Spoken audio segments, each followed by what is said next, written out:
지금 다 찾고 있다며. 그냥 풀게요. 그 어느 서울에 찾으려고 그래요, 그래. 예? 다 찾았어요? 그냥 풀어만 오시면, 여러분들이 뭐, 틀린 거 다 찾고 해설까지 다 달면, 제가 할 게 없잖아요. 저도 할 일이 있어야 될 거 아니에요.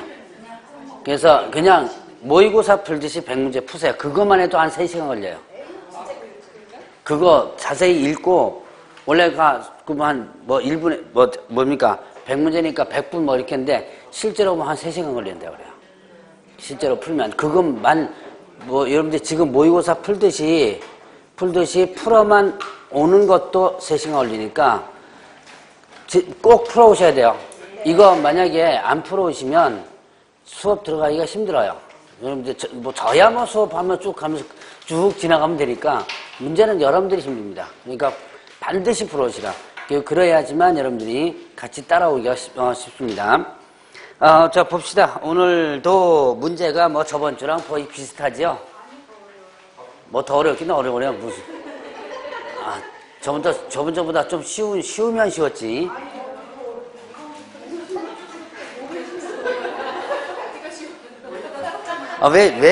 왜 있잖아요. 3번과 4번 같은 거 쉽잖아요. 박스 문제. 자, 왜 박스 문제 이렇게 많습니까? 그러는데, 최근 연도에 보면 24회 때 2차 과목이 박스 문제가 22문제 나왔어요. 2차 과목에서만. 그러니까 박스 문제가. 22회 때 같은 것도 한 23문제인가 2문제 나오고. 중개사법만 아니라 2차 과목에서. 그러니까 중개사법, 그 다음에 공시세법, 그 다음에 공법까지 모두 다가. 다른 거 하면 박스 문제 안 나와요? 나오잖아요. 네, 나오죠. 평균적으로 박스 문제가 7문제 정도 나온다고 생각하시면 돼요. 박스 문제가. 그러면 한 한두 문제 정도 나오면 벌써 3과목이 7문제죠. 그러니까 그 정도 나온다고 생각하고 박스 문제 적응 좀 빨리 지문시키세요. 제가 실수하는 거 줄여라. 박스 문제 자꾸 그 실수해서 하는 부분들, 여러분들이 그냥 지나치지 마시고 스스로 좀 인식하고 공부를 좀 해주시면 됩니다. 시험 문제 난이도가 높게 높게 나올수록 박스 문제는 많아져요. 그러니까 그 지문이 적고 많고를 떠나서 박스 문제 자체가 일단 많아집니다. 그러니까 요번에도 아마 전 과목이 박스 문제가 좀 많아질 거예요, 아마. 2차 과목에서. 2차 과목에서는 아마 전 과목이 박스 문제가 많아질 유형이 아마 있을 겁니다. 그러니까 박스 문제 유형을 많이 좀 적응을 시켜놓고 가셔야 돼요. 박스 문제 많다고 궁시렁거리지 마시고. 자, 이제 100문제 풀면 여러분들이 어느 정도는 문제에 대한 적응력이 길러질 거다라고 했었습니다. 자, 오늘 하고 다음 주만 하면 어느 정도 길러질 거예요, 아마. 요번에 모의고사 뭐 봤어요? 안 봤어요? 모의고사 쉬웠어요? 어려웠어요? 그것도, 이거부터 쉬웠어요? 그럼 뭐, 근데 그거 문제 어디서 뺐는지 내가 문제 안 줬는데 내 문제랑 너무 유사하더라고요, 보니까. 어디? 안산?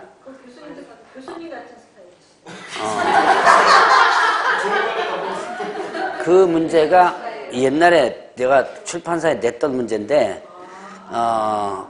내 문제랑 너무 유사하더라고. 아까 살짝 봤더만. 어쨌든 좀, 그래서, 그렇구나 싶어서 아마 거기서 아마 뺀 문제 같아요, 아마. 봅시다. 뭐, 어쨌든, 그건 뭐, 저번에 게 뭐, 요번 모의고사는 좀, 그래도 좀 쉬웠을 거예요, 아마. 이거보다는. 네? 답이? 자, 봅시다. 1번 보죠.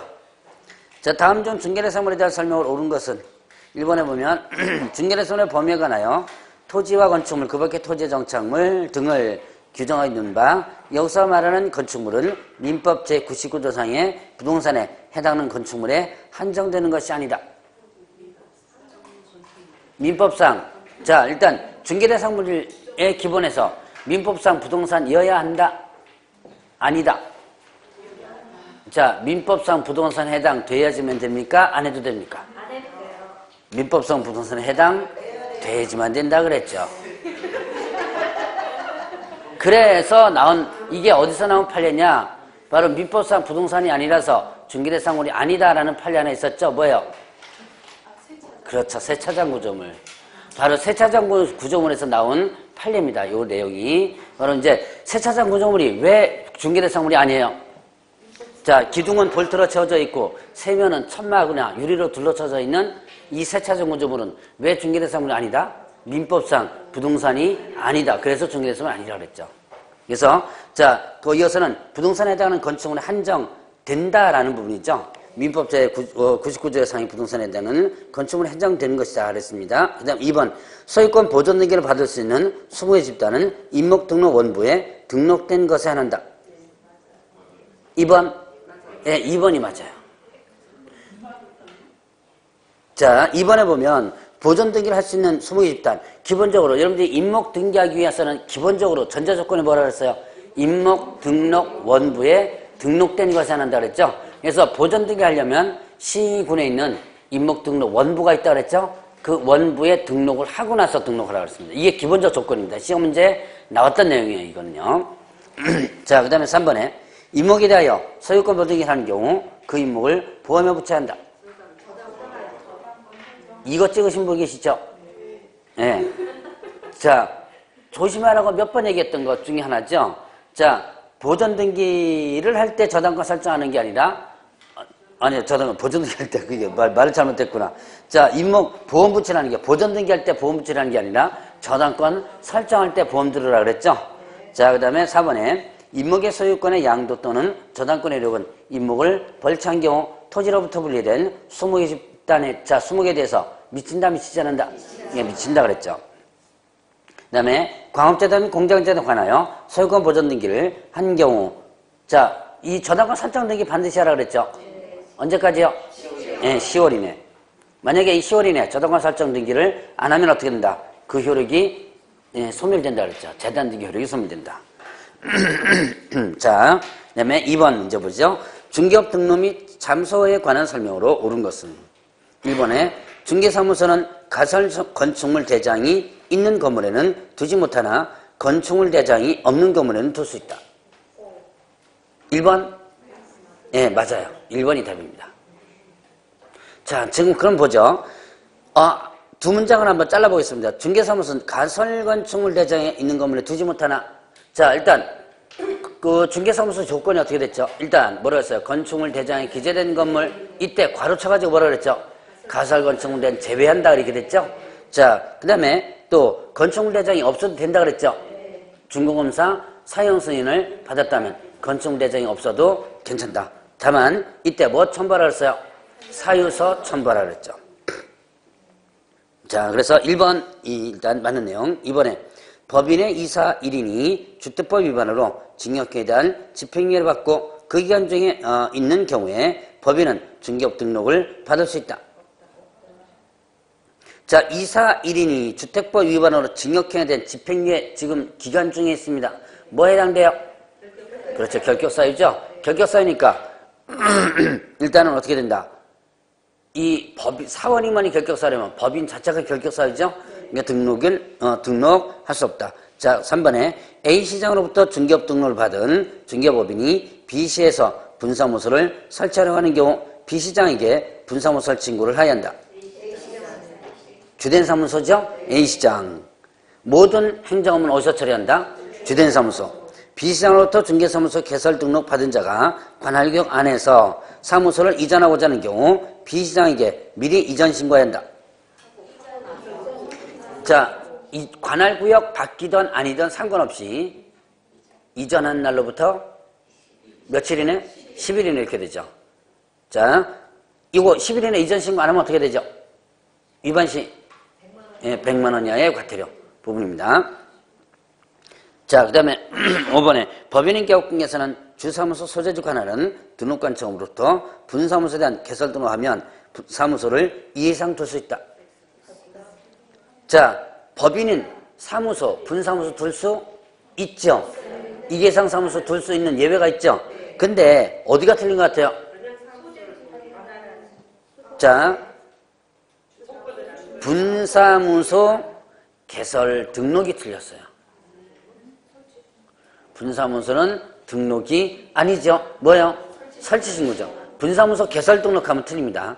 분사무소 설치신고예요.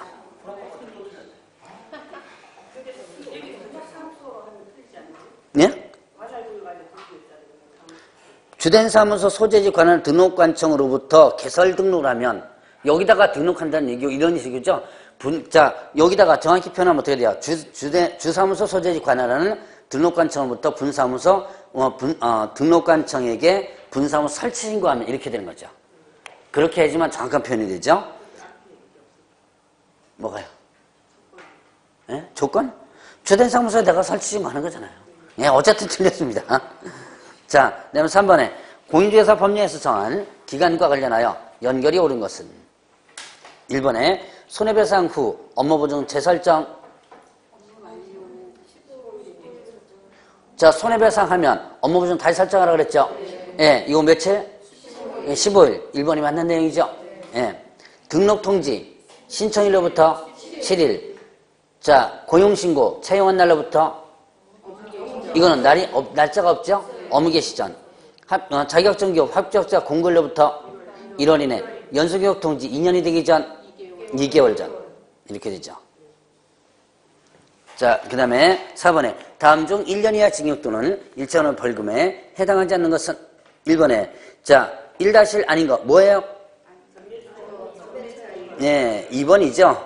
자, 일단 개업공개사가 아닌 자로서 공개사 사무소 부동산 중개 유아 유산 명칭 사용 아닌 자가 명칭 광고했으면 1-1이죠. 아닌 자가 명칭 썼거나 광고하면 1-1. 자, 그 다음에 전매 차익 예, 이건 투기주장행위죠. 3-2. 자, 2개 이상 사무소 설치 1-1. 이중사무소 2중 나오면 1-1이라고 그랬죠. 자, 그 다음에 거짓언행으로 의뢰인 판단을 거치게 거짓언행 뭐예요? 금쟁이죠. 1-1. 매무수거였죠. 자, 그 다음에 또 개업증 아닌 자가 중개사무소 광고 이렇게 되면 1-1. 아닌 자가 명칭 광고 1-1. 자, 그래서 3- 하면 3년 이하 징역도 2,000원 벌금 반드시 일단 기억해 놓으라 그랬죠. 증직상투, 증서중개매매업, 직접거래 쌍방대리, 그 다음에 또 투기조장. 여기 금쟁이죠. 거기다가 예, 무거운 거, 무등록, 거짓부정등록, 무등록, 거짓부정등록 이렇게 올려놓으면 3-이라고 했습니다. 그래서 3-는 여러분들이 반드시 기억, 형벌 부분은 3-만 기억하고 1-1은 금쟁이는 반드시 기억하라고 그랬고요. 그 다음에 또 뭐 있었어요? 양도대하면 1-1. 아닌 자가 명칭 썼거나 광고하면 1-1. 이중 나오면 1-1. 이것만 여러분들이 머릿속에 기억하면 된다고 했어요. 자, 그러면 5번에 공인중개사 협회에 관한 설명으로 옳은 것은 1번에 협회에 관하여 중개사 법령 규정 외에는 민법 중 재단법인에 관한 규정을 준용한다. 자, 협회는 비영리 사단법이라고 그랬죠. 그래서 민법에 사단법의 규정을 준용한다고 그랬고요. 이번에 운영위원회 위원 중 협회회장과 협회회장이 추천하여 국토교통문제가 승인받아 위촉하는 사람을 전체 위원수의 3분의 1 미만이 한다. 맞는 내용? 틀렸습니다. 일단 틀렸습니다. 4번이 답이라서 2번은 틀렸다는 얘기예요? 자, 그럼 2번 왜 틀렸을까요? 자, 협회 회장 들어갑니다. 들어가고요. 그 다음에 또 이사회가 임원 중에서 선임하는 사람. 자, 이사회가 임원 중에 선임하는 사람은 이렇게 했습니다. 자, 여러분들 요약책 갖고 오신 분들은 55페이지를 잠깐 한번 펴보세요.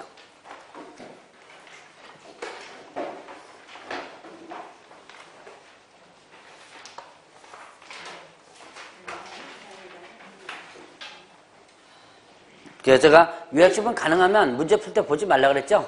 예, 근데 이 문제에 좀 집중하시라고. 근데 가끔씩 제가 이제 필요한 부분을 요약집 설명을 잠깐 드립니다. 자, 55페이지 보니까 운영위원회 구성 있죠? 그러니까 이제 몇 명 인하를 한다 그랬고요. 19명 인하를 한다 그랬죠? 그리고 그 밑에 보니까, 자, 위원회 대상자들이 국토교통장관이 소속 공무원 중에서 지명하는 사람 1명, 그 다음에 또 회장, 그리고 이사회가 협회임원 중 선임하는 사람 이렇게 있죠? 그리고 요 문제 나왔던 회장이 추천하여 국토교통부 장관에 승인받아 위촉한 사람 자, 이런 사람들 있죠. 자, 이런 여기에 그 대상자는 제가 요약집 안 나눴습니다. 여러분들이 뭐 기본서 교재는 있었는데, 여긴 뭐예요? 일단, 회장이 추천해서 국토교통부에 승인받아 위촉하는 사람은 공제 업무에서 경력이 뭐 5년 이상인 사람도 있었고요. 그 다음에 또 회계 담당이라든가 뭐 이런 부분이 있었어요.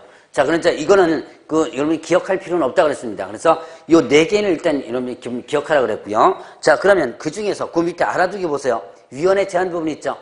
위원회 제한. 협회 회장과 이사회가 협회 임원 중에 선임하는 사람은 3분의 1 미만으로 한다 이렇게 했죠? 자, 그러니까 둘입니다. 제가 강조를 협회 회장이 빠지면 틀립니다 라고 했던 거 많이 강조했을 거예요. 자, 협회 회장과 이사회가 임원 중에 선임한 사람. 그냥, 자, 협회 이사회가 임원 중에 선임한 사람은 3분의 1 미만인다 그러면 틀려요. 근데 이렇게 나올 수도 있지만 어떻게 한다? 그 밑에 회장이 추천해서 국토교통부를 승인받아 위촉하는 사람, 이렇게 나올 수도 있다는 얘기예요. 그러니까 여러 가지 다양한 어떻게 돼요? 경로를 일단 여러분들이 보고 넘어간다라고 보시면 돼요. 자, 이제 한번 알았으니까 일단 이제 요약 좀 다시 접고요. 접고 다시 한번 문제를 다시 보죠. 자, 이번에 운영위원회 위원 중에서 협회회장과 그다음에 회장이 추천해서 국토교통 승인받아 위촉하는 사람이 아니라 뭐라 그랬죠? 예, 이사회가 임원 중에서 선임한 사람 이렇게 됩니다. 자, 이 둘 묶어서 3분의 1 미만해야 된다. 그 다음에, 자, 3번에 협회가 공제사 운영 실적을 공시하지 않는 경우 500만 원의 벌금에 처한다. 예, 과태료. 이제는 벌금 과태료가 눈에 좀 보여야 돼요. 이제 벌써 서너 번 본 것 같죠? 유사한 문제들이. 그래서 벌금과 과태료가 바뀌어서 문제 나올 수도 있는 부분. 상당히 많이 출제됐던 부분이니까 여러분들이 눈에 많이 익혀두시라. 자, 그 다음에 4번에 협회는 총회 의결 내용을 지체 없이 국토교통장관에 보고해야 한다. 4번, 뭐, 이건 당연한 얘기죠? 예, 그 여러분들 흔히 잘 알고 있는 거. 자, 그 다음에 5번에 재무관서 기준에서 지급여력 비율은 100분의 10 이상을 유지해야 된다. 100분의 100, 예, 이렇게 되죠. 100분의 100 이상, 예, 100분의 100 이상. 자, 그 다음에 6번 문제 보죠. 공유사 법령 내용으로 옳지 않은 것은 몇 개인가? 기억에 2년간 폐업한 후 재등록한 개업공개사가 폐업전 행위로 등록이 취소된 경우 1년이 경과하면 결격사에서 벗어난다. 자, 1번 기억번 맞아요 틀려요? 이거 뭐 물어본 거예요 지금? 일단 결격사유 문제죠? 예. 이 기억번은 맞는 내용입니다.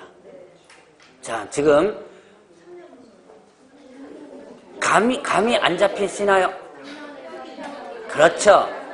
자, 폐업했다가 다시 등록한 개업공개사가 폐업전 행위로 등록이 취소되면 이때 뭐 빼준다? 폐업 기간 빼준다. 자, 그러면 2년간 폐업한 후 재등록한 개업공개사가 폐업전 행위로 등록이 취소돼버렸죠? 그럼 이때는 뭐 빼준다? 폐업 기간 몇 년? 2년 빼주죠. 그럼 1년이 경과하면 결격에서 벗어나죠? 예, 맞는 내용이죠. 자, 니은번에 중개법인의 경우 대표자를 제외한 사원권 임원의 3분의 2 이상이 실무교육 수료해야 한다. 전체 다죠? 모두 다 실무교육 받아주면 되죠. 협동조합 기본법의 사회적 협동조합은 중개사무소 개설 등록 할 수 없다. 예. 자, 지금 협동조합 기본법의 협동조합은 일단 중개사무소 개설하는 법인에 해당이 되죠. 단 여기서 뭐 빼고 사회적 협동조합 뺀다 그랬어요. 그 다음에 리얼에 개업공개사가 자격 취소 처분을 받은 경우 자격 취소를 받은 날로부터 7일 내에 자격증을 관할 등록관청에 반납해야 된다. 요거 맞는 걸로 찍으신 분도 있을 거야 아마. 등록관청이 아니고요. 그렇죠. 시도지사죠. 자격증을 교부한 시도지사예요. 자, 그 다음에 위험에 고용인의 위반 행위로 개업공개사가 이 법에 의한 300만 원 이상의 벌금에 처해지는 경우 개업공개사는 등록이 취소되지 않는다. 예, 왜요? 예, 양벌 규정이죠 이거. 양벌 규정은 결격사유 아니다 그랬죠. 그러면 옳지 않은 것은 니은, 리을 두 개입니다.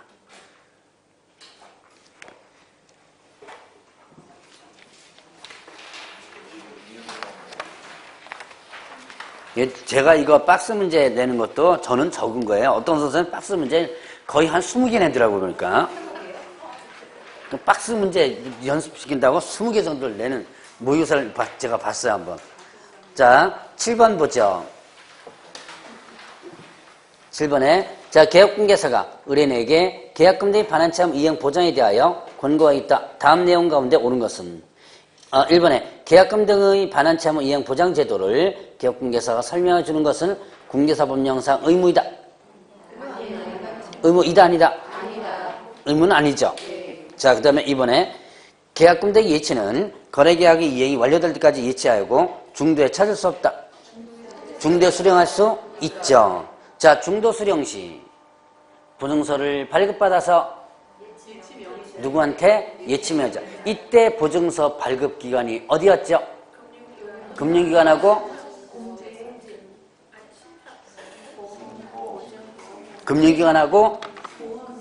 보증보험회사죠. 자, 다시 한번 여기다 구분하면 자, 중도 수령 시에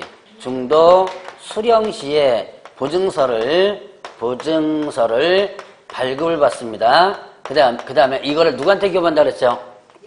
예치 명의자에게 어떻게 한다? 교부한다 그랬죠? 자, 그러면 이때 보증서 발급 기관이 어디였었어요? 보증서 발급 기관이 자, 금융기관. 그 다음에 또 하나 더. 자, 보증보험회사입니다. 자, 금융기관이나 보증보험회사에서 보증서 발급받아가지고 누구한테? 예치 명의자한테 교부한다.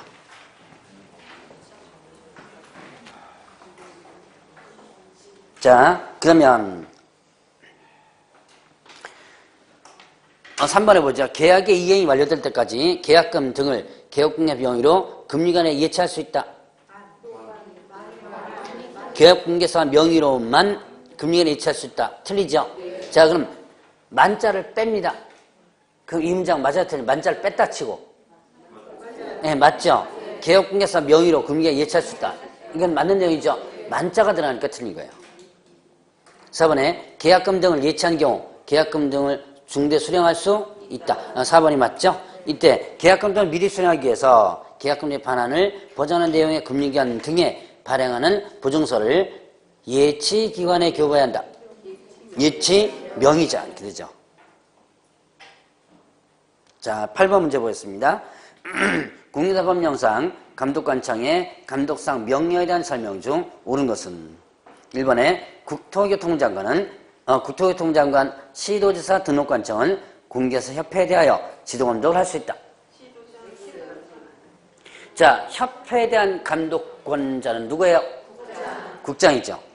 협회에 대한 감독권자는 국장. 자, 시도지사나 등록관청은 감독 권한이 전혀 없습니다. 자, 이번에 개업공개사가 감독상 명령 위반한 경우 500만 원 이하의 과태료 처한다. 자, 개업공개사가 지도감독상 명령 위반합니다. 어떻게 되죠? 업무정지. 예, 업무정지죠. 거래정보사업자가 지도감독상 명령 위반하면 500만 원. 협회가 지도감독상 명령 위반하면 500만 원 이렇게 됐죠. 자, 그 다음에 3번에 분사무소 설치 지역을 관할하는 시장구수구청장은 당해 지역에 소재하는 법인의 분사무소에 대하여 감독상 명령할 수 있다. 예, 3번 맞는 내용. 자, 분사무소 소재지 등록관청은 그 지역의 분사무소에 대해서 지도감독할 수 있죠. 다만 뭐를 못해요? 업무 정지, 행정처분 못하죠. 지도감독, 즉 단속을 할 수 있다 그랬죠? 단속을 할 수 있는데 거기에 따른 업무정지 처분은 누가 한다? 주된 사무소에서 하는 거죠. 주된 사무소 등록관청. 자, 4번에 거래정보사업자가 감독상 명령 위반한 경우 지정이 취소될 수 있다. 네, 아까 잠깐 했었죠? 500만 원 과태료, 행정질서벌이죠. 5번에 국토교통장관은 개업공개에 대하여 감독상 명령할 수 있으며 행정처분도 할 수 있다. 국장은요, 개업공개서에 대해서 지도감독할 수? 자, 국장이 개업공개서에 대해서 지도감독할 수? 지도 감독할 수 있죠. 있죠. 근데 뭐는 못해요? 그렇죠. 자, 다시 한번. 개업 공인중개사에 대한 지도감독권자 누구예요? 개업 공인중개사에 대한 지도감독권자는 등록관청부터 위로 올라가죠. 자, 국장, 시도지사, 등록관청. 자, 개업공개사는 지도감독. 단속할 수 있는 권한이에요. 자, 다시. 개업공개사는 단속할 수 있는 권한은 국장부터 시작한다 그랬죠? 국장, 시도지사, 등록관청. 근데 그 개업공개사는 행정처분, 등록 취소나 업무 정지는 누구만 한다? 이거는 등록관청만이 하죠. 자, 그래서 감독상 명령을 할 수 있는데 행정처분은 할 수 없다. 그 다음에 9번 국내사법령에 의한 중개대상물 확인설명 의무에 대한 설명이다. 옳지 않은 것은 1번에 성실 정확하게 설명하고 근거자료 제시하야며 자 이를 위반한 경우 개업공개사는 500만 원을 과태료 처한다. 예, 확인설명 의무 위반이죠. 자, 확인설명 의무 위반 일단 개업공개사가 성실 정확하게 설명하지 않고 근거자료 제시하지 않았습니다. 위반 시 개업공개사 위반하면 500만 원 과태료. 이걸 소속공개사 위반하면 자격 정지였죠. 자, 다시 한번 헷갈리죠 지금? 순간순간적으로 헷갈립니다. 자, 다시 한번 확인 설명 의무 위반 성실 정확하게 설명하고 근거자료 제시하라. 요거를 개업 공인중개사 위반하면 500만 원 이하 과태료죠. 요걸 누가 위반하면 소속공개사 위반하면 자격 정지 이렇게 되죠. 자, 2번 도로 및 대중교통 등 입주 조건에 대하여 매도, 임대 등 권리 이전 의뢰인에게 자료를 요구하여 확인할 수 있다. 이거 도로 및 대중교통 이런 입주 조건 자 확인 설명서 서식을 일단 그려보세요. 이거 어디 있었죠? 그렇죠. 기본항기 상란에 있었죠. 기본항기 상란은 예, 개업공개사가 직접 확인해서 하죠. 자, 자료를 요구해서 사는 상황이 있었어요. 자료를 요구해서 기재하는 상황이 세부 확인 상란이죠. 자, 주거용을 기준으로 해서 4개 있습니다. 주거용을 기준으로 해가지고 뭐 했었죠? 네, 실제 권리관계, 실제 권리관계, 공시되지 않은 권리관계 있었죠? 자, 두 번째는요? 예, 외부 시설물 있었죠? 시설물 상태 있었습니다. 물건 상태와 관련된 부분이죠. 자, 그 다음에 세 번째가요? 벽면과 그 다음에 또 도배 상태 있었죠? 자, 또 환경 조건 있었죠. 자, 환경 조건. 요거는 자료를 요구해서 기재하는 거예요. 그래서 이거는 자료를 요구해서 기재하는 거고 그 나머지는 어떻게 한다? 직접 확인하는 거죠. 자, 그래서 이걸 잘 모르면 자, 중개사법에는 뭐 어떻게 나냐면 물건 상태 등에 관해서 자료 요구할 수 있다 이렇게 씁니다. 법 조문에는요. 자, 그렇게 나오는데 이거를 갖다 정확히 만약에 모른다면 저걸 기억하면 돼요. 자료 요구 사항이 4가지다 라는 거 그거를 기억하면 됩니다. 그래서 2번이 어떻게 돼요? 틀렸죠. 예, 2번이 틀렸고요. 자, 3번에 확인 설명은 중개를 받을 때부터 중개 완성 전까지 하는 거죠. 중개 완성 전까지 하는 거고 자, 확인 설명 의무는 권리를 취득하고자 하는 어린에게 부담한 의무이고 확인 설명서 교부 의무는 누구한테? 쌍방에게 부담하는 의무죠. 수도, 전기, 가스, 소방, 열 공급 등 내부 설물 상태는 매도, 임대 등 권리전인에게 자료를 요구하여 확인할 수 있다. 예, 5번은 맞는 내용이고. 자, 이제 10번 보죠. 면시탁과 관련된 판례들이다. 옳은 것은. 자, 이건 완전 민법 문제입니다. 자, 1번에 중간 생략형 면시탁에서 면시탁자는 매도인에 대하여 매매 계약 기한 소유권이 듣는 길을 청구할 수 없다. 있어요, 없어요?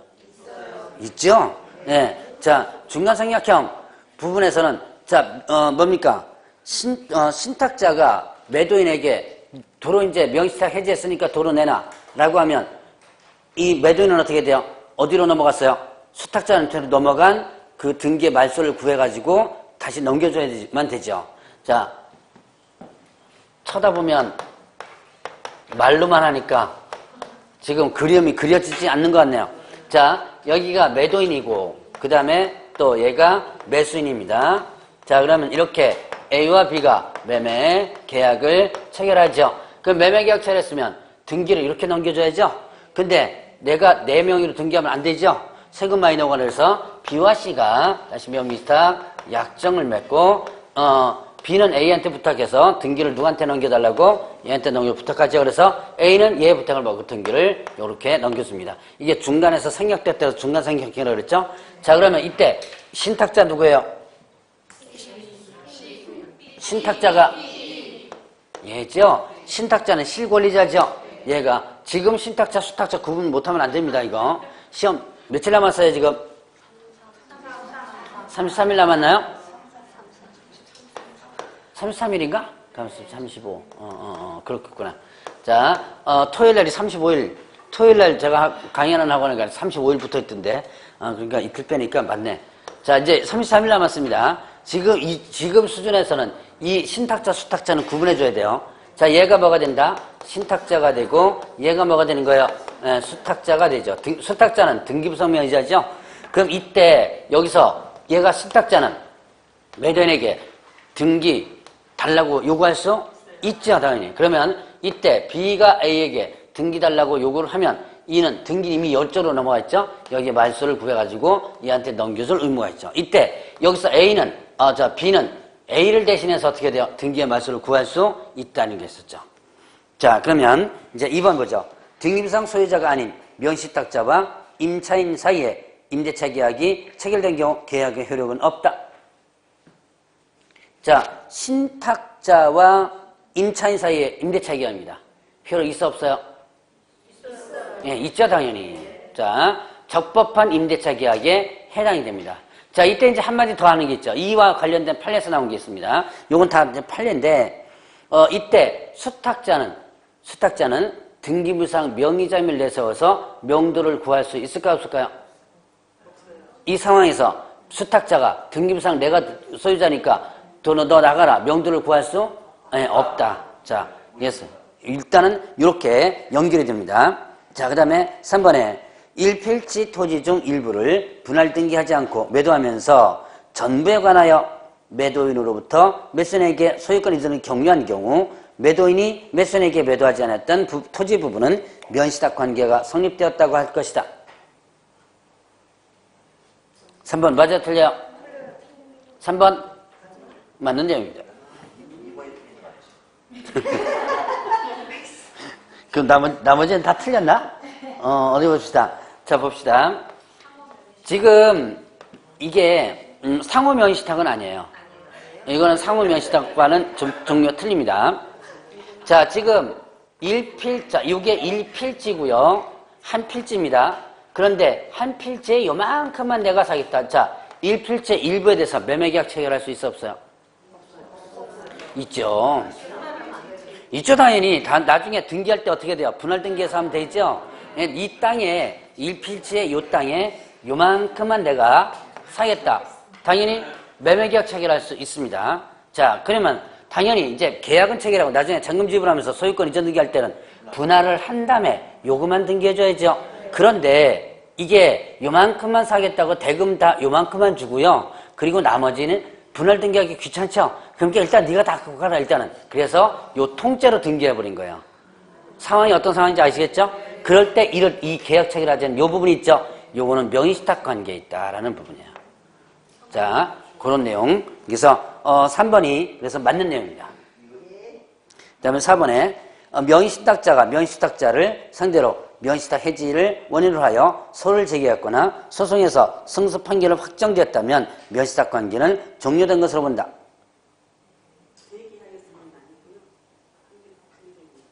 자, 지금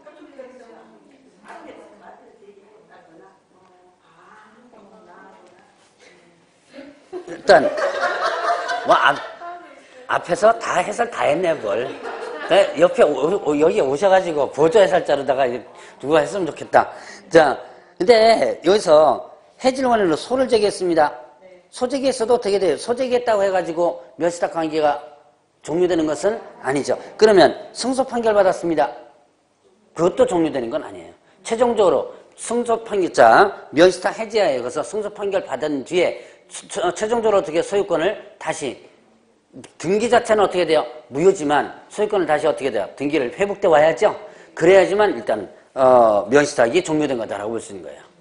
그러니까 실명 등기를 어떻게 돼요? 한 시점이 명의시탁이 종료된 시점입니다. 소재기해 가지고 승소 판결 받았다고 해서 이건 형성 판결이 아니죠.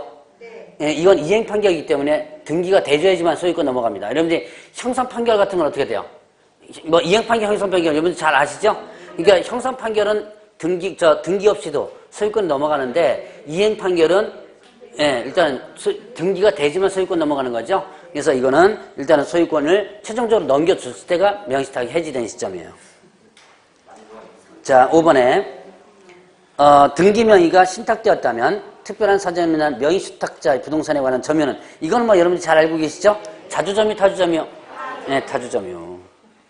자, 11번 공인중개사인 개업공개사가 보증보험에 가입하여 보증 설정한 경우에 대한 설명. 옳지 않은 것은 자, 보증보험에 가입한 상태입니다. 1번에 개업공개사의 보증 설정 기간이 만료된 때 만료 15일 이내 다시 보증을 설정해야 한다. 만료 1까지. 만료 전이라고 기억하지 마시고 만료 1이라고 기억하세요. 만료 1까지. 맞았어요? 자, 그 다음에 이번에 보증보험 금액이 최소한 1억 원은 되어야 하며 2억 원 이상 업무보증 설정할 수도 있다.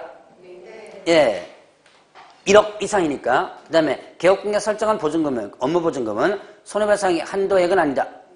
예, 1억 이상, 이 1억 설정한 것은 보증금, 손해배상의 한도액은 아니죠. 더 넘어서면 그것까지 다 배상 책임이 있다.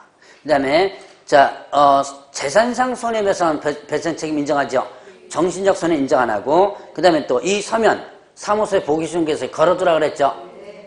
안 걸어두면요, 100만 원 이하가 되려. 그 다음에 12번 보죠. 다음 부동산거래신고 작성법에 대한 내용. 옳은 것과 옳지 않은 것을 바르게 나눈 것은 자, 기억에 거래 당사자가 다수인 경우 매도인 또는 매수인 주소란에 거래 대상별 거래 지분을 기준으로 각자의 지분 비율을 표시한다. 맞는 내용? 예. 자, 여러 명이라면 각각의 지분을 정확하게 표시하라 그랬죠? 그 다음 매도인과 매수인의 지분이 어떻게 돼요? 일치하라 그랬죠? 일치해야 된다. 그 다음에 니은에 다수 필지, 다수 매도 매수인 이렇게 할 때는 어떻게 돼요?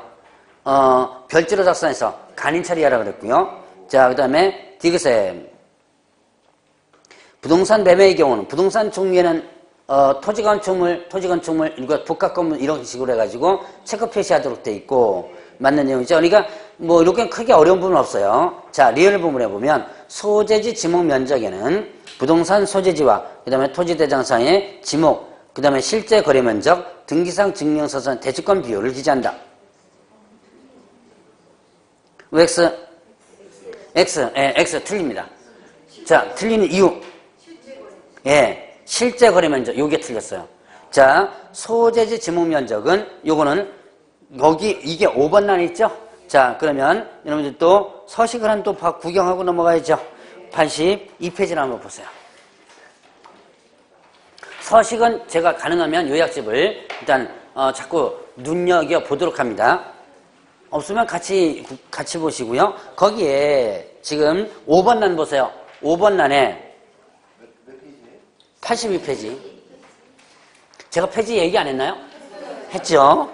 자, 82페이지에 보면 거기에 5번 란 보세요. 거래 대상 부분에 5번 란 있죠? 소재지 지목 면적. 이 소재지 지목 면적은 뭘로 기재한다 그랬어요? 대장을 통해서 기재한다 그랬죠? 소재지 지목 면적. 이건 대장을 통해서. 자, 그래서 여기 부분에 보면 대지권 비율은 이제 등기상 증명서 통해서 기재하고요. 그래서 요때 면적은 무슨 면적이다? 대장사의 면적이라 그랬죠. 요때 면적은 대장사의 면적이다. 자, 그리고 건축물의 면적은 둘로 나눠진다 그랬죠. 집합 건물은 예, 전용. 급여 건물은 연면적 이렇게 하고요. 그 밑에 6번 란 있죠. 계약 대상 면적. 그 계약 대상 면적은 어떻게 돼요? 예, 이거는 실제 거래 면적 기재한다 그랬죠. 그래서 그거 조심하시라. 그래서 자, 6번 란은 실제 거래 면적이에요. 6번 란은. 그 다음에 5번 란은 뭐다? 대장사의 면적이다. 그렇게 구분하라 그랬고요. 자, 그다음 미음해 보죠. 신규 주택은 순차 등기 조건의 거래를 포함한다. 예, 맞는 내용이죠. 자, 신규 주택은 순차 등기 조건까지도 모두 포함한다 그랬습니다. 그래서 답은 몇 번? 4번. 12번에는 4번입니다. 그 다음에 13번. 고용인 등에 대한 기술 옳은 것은? 자, 1번에 소속공개사는 인장 등 의무와 업무보조 설정 의무가 있으나 확인설명서 작성 및 교부 의무 없다. 인장 등, 자, 이제 구분해서 보죠. 인장 등 의무? 있죠. 업무보조 설정 의무? 예, 없죠. 그 다음에 확인설명서 작성 교부 의무? 없죠. 예, 교부 의무는 누구 거예요? 개업공개사 거죠. 이거 업무보조 설정 의무 고개가 틀린 거죠? 그 다음에 이번에 결격 사유에 해당하게 된 고용인을 2개월 내 그 사유를 해소하지 않은 경우 등록관청은 업무정지를 명하여야 한다. OX? X. 틀렸습니다. 네, 할 수 있다. 자, 이 정도는 이제 지금은 눈에 들어와야 돼요. 시험 문제 종종 나오는 것이 등록 취소, 자격 취소, 업무 정지, 하여야 한다 할 수 있다. 종종 나옵니다. 상대 등록 취소하고 하여야 한다. 자, 등록 취소를 상대 등록 취소하고 취소하여야 한다. 절대 등록 취소하고 취소할 수 있다. 이렇게 문제 나오고요. 업무 정지, 하여야 한다. 자격 정지, 하여야 한다. 자격 취소할 수 있다. 자, 다 틀리죠? 자격 취소는 뭐예요? 하여야 한다죠? 자격 취소할 수 있다. 이런 문제 참 잘 나와요. 그래서 그런 부분에 그러니까 사유만 달달달달 외우려고 하지 말고요. 부수적인 게 오히려 더 나옵니다. 그래서 그런 내용 조심하라고 그랬습니다. 업무정지는 명할 수 있다. 그 다음에 3번에 개업공개사가 고용인에 대하여 상당한 지위와 감독을 기울이지 않은 경우 손해배상 책임 적용되지 않는다. 적용되죠? 자, 상당한 주의와 감독을 기울이지 않았을 때 뭐가 적용되지 않죠? 예. 일단 양벌 규정이 적용되지 않죠? 양벌 규정이 적용되지 않는다. 그 다음에 또 상당한 주의와 감독을 기울이지 않았다. 행정상의 책임 적용된다 그랬죠? 행정상에는 책임 이거 적용되고 그 다음에 또 손해배상 책임 적용된다. 자, 그러니까 상당한 주의와 감독을 기울이지 않았을 경우는 적용 안 되는 거는 뭐만? 양벌 규정만. 양벌 규정만 적용 안 됩니다. 상당한 주의와 감독을 기울이지 않았어도 손해배상 책임 지고요. 상당한 주의와 감독을 기울이지 않았어도 행정상의 책임 지는 거예요. 자, 조심하라고 했던 것 중에 하나. 4번. 고용인이 되고자 하는 자는 고용신고일 전 1년 이내 시도조사 실시하는 실무교육을 이수해야 한다. 고용인이 되고자 하는 자 이렇게 묶어놨죠? 그럼 둘로 갈라져야죠. 소속공개사는 실무교육 대상이지만 중개보조는 실무교육 대상이 아니고 직무교육 대상이죠. 5번에 소속공개사가 거래계약서를 작성하면서 거래금액을 거짓으로 기재한 경우 자격정지 처분을 받을 수 있다. 5번이 맞는 내용. 자, 거래계약서, 이중계약서 작성했거나 거짓 기재합니다. 그럼 어떻게 된다? 자격정지. 자, 그렇게 됐죠. 문제 풀면서 여러분들이 헷갈렸던 것들 있죠? 내가 그리고 몇 번 이렇게 틀린 게 있어. 거의 비슷한 유사한 문제인데 두세 번 틀리는 것들이 있습니다. 그런 것들은 자꾸 보면서 연습을 시켜놔야 돼요. 자, 13번 보죠. 개업공개사 등에 대한 부동산 거래사고 예방 등의 교육을 위하여 지원할 수 있는 비용에 해당되지 않는 것은 몇 개인가? 해당되지 않는 거? 없음. 답은 5번입니다. 자, 4가지. 그래서, 혹시나 하나라도 있겠지, 그럼 이렇게 하면 안 된다 그랬죠? 장비 설치요? 자, 그래서, 요즘 문제가 아예 모두 다 아니면 없음, 이런 문제가 종종 나온다 그랬죠? 그래서 혹시나 느낌에는 분명히 예를 들어서 다음 중 틀린 것은 몇 개인가? 없음이 있습니다. 틀린 거 하나도 없는 것 같은데 설마 하나라도 틀렸겠죠? 이렇게 임의적으로 생각하면 안 된다 그랬어요. 자, 일단은 답은 5번입니다. 다. 그래서 장비 설치, 개발 보급에 관한 거, 교육자료, 그 다음에 조사 연구, 강사비까지입니다. 자, 15번. 공인중개사인 개업공개사 갑은 경기도 고양시 일산구에서 중개업을 하던 중 공개사 법령 위반하여 16년 5월 2일 업무정지 6월 처분받았다. 갑에 대한 설명으로 옳은 것은? 자, 5월 2일 날 업무정지 6개월 처분받았죠? 자, 일단 1번 보죠. 갑은 결격사에 해당하므로 등록관청은 중개업 등록을 취소해야 한다.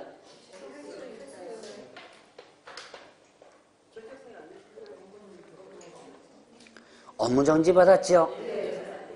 업무정지는요? 결격사유? 아니죠. 결격사유라면 여러분들 대답도 틀렸어요. 결격사유라면 등록 취소할 수 있다가 아니죠? 예, 하회한답니다. 결격사유를 하회한다죠. 근데 문제는 업무정지 자체는 결격사유가 아니죠, 당연히. 자, 이번에 개업공개사 갑의 소속공개사 A는 독립하여 중개업 등록을 할 수 없다. 밑에 있는 직원은 상관없다고 그랬죠? 사원 임원은 상관이 있어요. 사원 또는 임원은 상관이 있지만 소속공개사 직원은 전혀 상관이 없이 나가서 바로 중개업 등록을 할 수 있죠. 그다음에 3번에 갑은 5월 1일 이후 다음에 5월 1일까지 한 번 더 업무정지 처분을 받고 다시 업무정지 처분 행위를 한 경우 등록관청은 등록을 취소할 수 있다. 네, 하회한다. 이거 뭐죠? 자, 최근 1년 이내 몇 회 이상? 2회 이상 업무정지 받고 업무정지 행위 이거죠? 절대 등록 취소. 4번에 갑이 중개업을 계속할 경우 무등록 중개업 행위에 해당한다. 무등록은 아니죠. 업무정지 기간 중 업무하면 무등록은 아니죠. 다만 뭐에 해당되죠? 무등록은 아니지만 일단 절대 등록 취소. 업무정지 기간 중에 업무했죠? 그럼 절대 등록 취소에 해당되죠. 자, 5번에 갑은 그 기간 중에 폐업한 경우 정지기간 동안 등록을 하지 못한다. 예, 왜 등록하지 못해요? 이유? 그렇죠. 결격성이. 폐업, 업무정지 자체는 결격사가 아니라 그랬죠? 업무정지 자체는 결격사인데 업무정지 기간 중에 뭐하면 폐업하는 순간에 그 정지 받은 기간 동안 결격사유죠. 자, 16번 보죠. 대법원 규칙에 의한 매정대리인의 보수에 관한 설명으로 옳지 않은 설명은 1번에 개업공개사는 매정대리에 관하여 수수료 및 실비 외에 명목으로 보수를 받거나 이해규에서 정한 수수료를 초과하여 받아서는 안 된다. 예, 초과해서 받아서는 안 된다 그랬죠? 예, 이거 위반하면 상대 등록 취소가 되죠.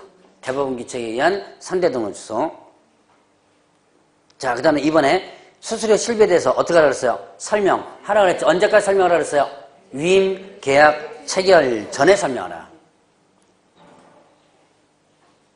3번에 수수료 및 실비를 받은 경우 확인 설명서에 기재해야 한다. 왜 X? X. 왜 X죠?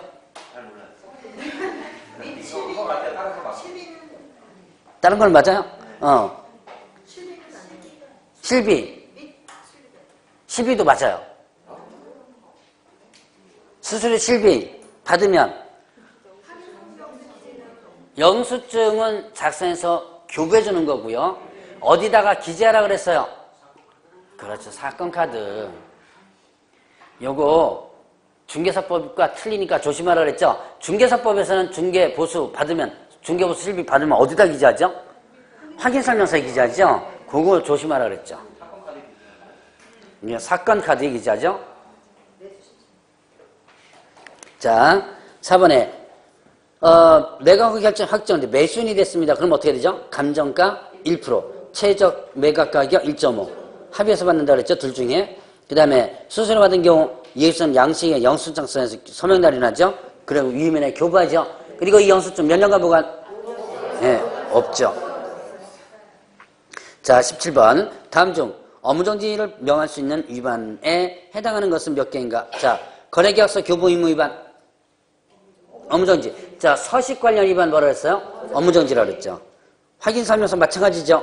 교부 의무 위반, 업무정지. 독점규제 및 공정거래관합을 위반으로 과징금과 시정조치 등을 시정조치에 동시처분받은 경우 이것도 업무정지예요.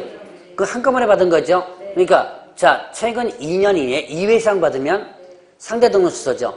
2년 이내 2회 이상. 독점규제 및 공정거래관합을 위반으로 2년 이내 2회 이상 받으면 상대 등록 취소. 아니면 그냥 한 번 받으면 업무정지.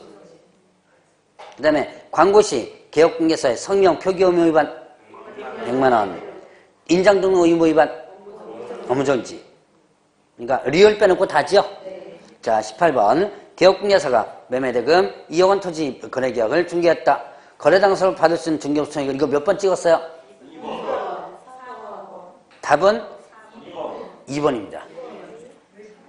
너무 의심하면 안 된다는 얘기죠. 자, 네. 이거는 그냥 이거 넘어가면 되겠다. 나는 그냥 해설 안 하고 여기서 다 해설을 다 해줬네.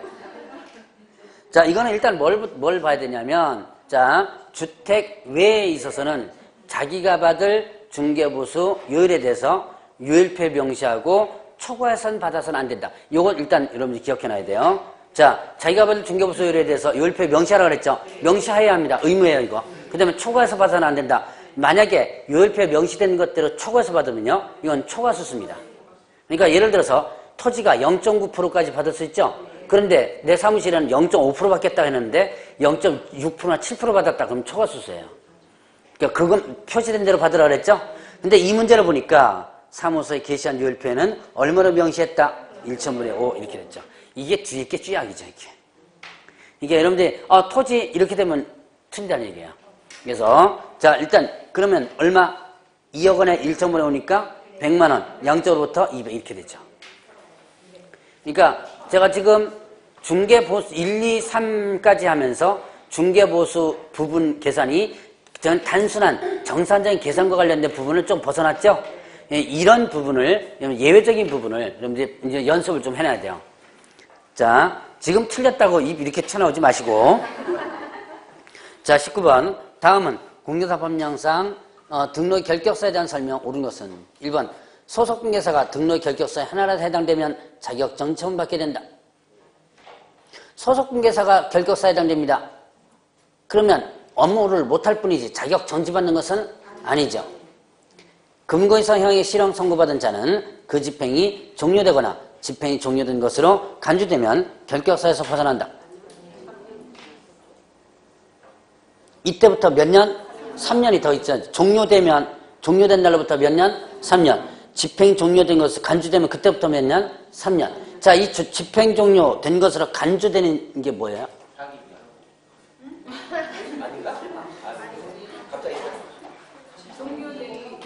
종료된 것으로 보는 자.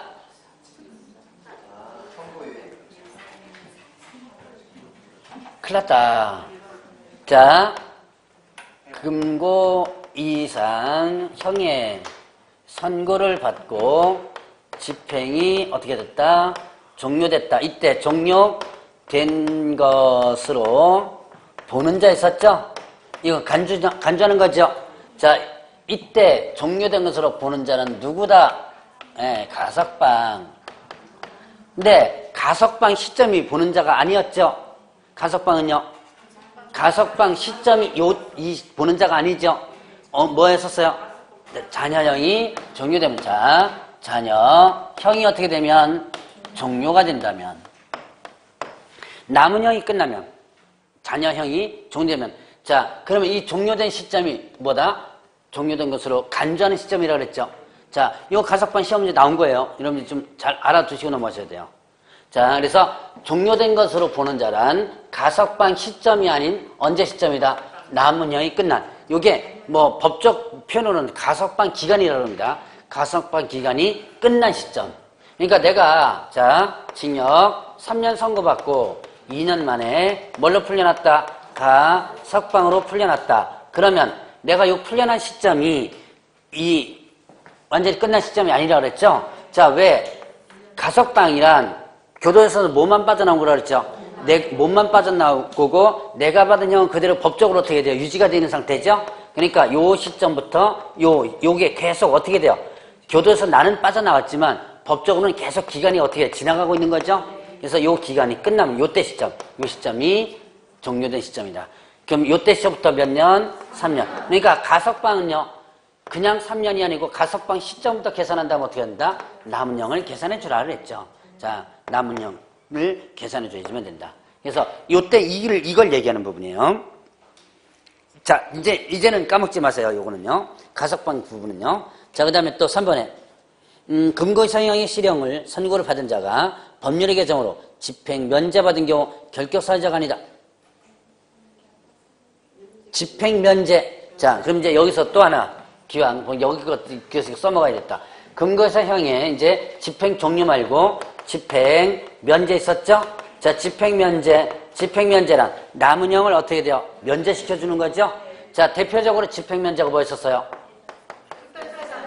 특별 사면. 일반 사면은 아니죠? 일반 사면 형 자체를 면제시켜주는 거고, 특별 사면은, 자, 남은형. 자, 네가 여기에서, 자, 2년이 됐으면, 2년 만에 뭘로 풀려났다? 특별 사면. 특별 사면으로 풀려났다. 라고 한다면, 요때 어떻게 된다 그랬어요? 남은형, 요게 면제된다 그랬죠? 요게 면제되는 부분이다. 그럼 내가 징역 3년 선고받고 2년 만에 뭘로 풀려났다? 특별사면으로 풀려나죠? 그럼 결론, 나 징역 몇 년 받은 것 같아요? 2년. 예, 2년 받은 것 같죠? 그 시점이다. 그러니까 요때부터 몇 년? 3년 계산하죠. 근데 이 집행면제는 뭐도 있다? 법률의 개정도 있었다 그랬죠? 법률의 개정. 처음에 내가 잡혀왔을 때는 죄가 돼서 잡혀왔는데 교도소 들어앉아있는 와중에 죄가 안 되므로 어떻게 돼? 법이 개정되는 거죠. 얘를 제가 뭘로 들었었어요? 이거 한번 얘 들었던 적이 있었는데 간통죄 갖고 한번 예를 들었던 적이 있을 겁니다.